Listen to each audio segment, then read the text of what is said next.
sorry to go a little bit off subject from sports, but I don't know if I've even asked you this question. Why did you set up VIP Vegas UK? Like, because you said you've been living out there and stuff like that, and obviously I know you personally and know a little bit of the story, but if you could touch on that, I thought that'd be quite nice. Yeah, I mean, it was one of those things, like I've said in previous episodes, like as soon as I got to Vegas and I was taken back by all the sort of glitz and the glamour and the big venues and stuff like that, I knew I wanted to operate there, but I didn't know in what capacity, because I was doing events in the UK, and then I was thinking, is it going to be possible to bring my brands and events to a place as big as Las Vegas? So I was always looking around for opportunity, and then I looked at the demographic, I looked at the groups from the UK coming over, and I looked at the service they were getting provided with in the concierge game, as in like planning the trips and itineraries for people.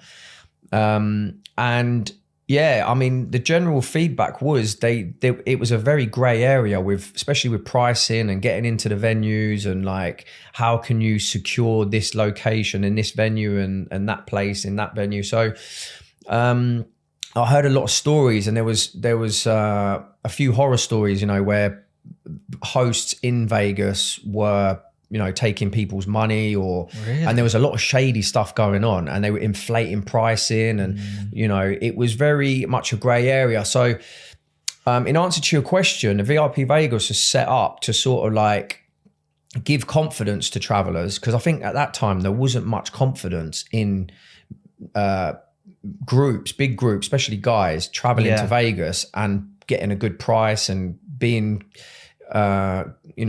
getting given the location that they'd said they'd been booked from the UK. So it was set up to sort of like give confidence to people that are coming over. Yeah. And obviously being from the UK, people familiarise with other people from the UK and other businesses, whatever. So yeah, it was like that really, just to give people confidence and trust that what they've booked, we're going to deliver on. Yeah, I imagine it helps with the sort of information that people are receiving. They could have no fact check. Yeah. Do you know what I mean? Whereas now there's just so much information out there. Like I said, you've got all these Vegas influencers, and you've got all these concierge companies that, that if you were going to go out there a couple of years ago, you had no way of telling if you were giving a good price, or if something went wrong, who do you contact? Yeah. And, do you know what I mean? But it's really good that you seeked that opportunity and have found a way to help people. You saw the gap and saw the problem and wanted to fix it. And that was the problem. It was all very much up in the air, and no one really knew what was good, what was bad, like this and the other. So now I think like what you were saying there, Brunty, is true. There's so much online now. But when we first started, or when I first started out, there was literally nothing online. So there was nothing to compare anything to. So it was a very grey area when booking stuff. What I was thinking. So, but now it's almost as if there's too much online. So people's brains get bamboozled with so much on these different websites and these blogs and stuff like that they read up on, and it's almost a bit too much to take in. Yeah. So you slightly information overload now. It does feel like a little bit.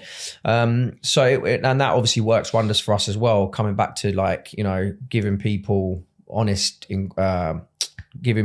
quotes, and delivering upon that, and we pretty much make it very simple to understand when we send our quotes out as well. Like, these are the best places to go, here's a few options, depending on the client. Obviously we can send you entry level options, or we can send you like middle of the range options, or if you got a bit more of a budget, we can send you the top end options.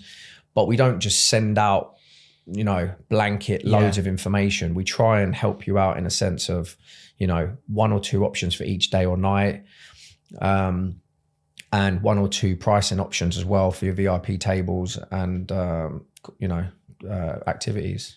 I love it, mate.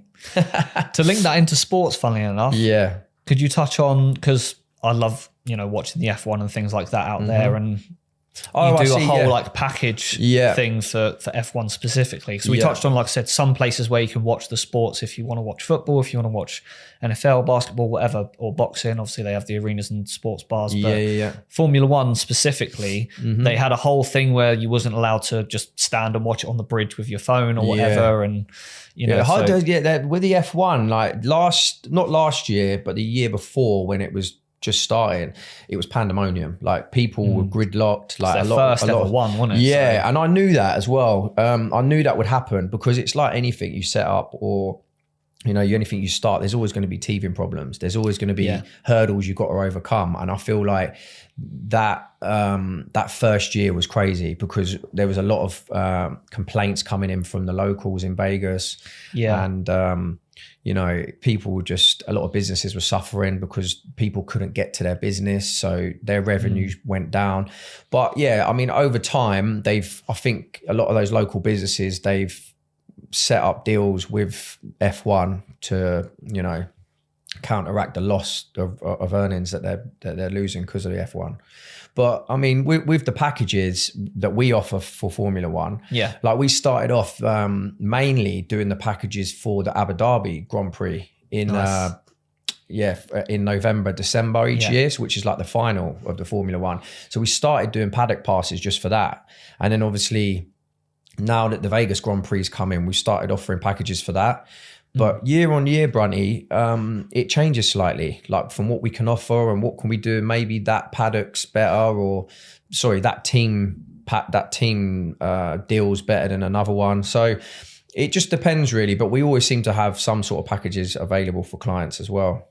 Okay. Are you able to give a little bit of a price range, or are we not allowed to say that? Yeah, no, we can give a price range. Just look at a spectrum. It's a good question.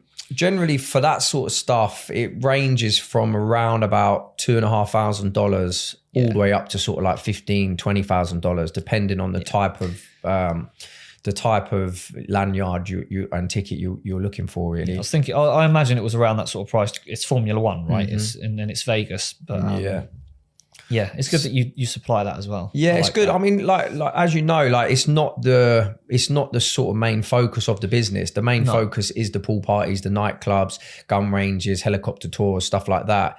But then when these big events do come into town, we try and facilitate, help our clients with sourcing tickets and passes for that as well.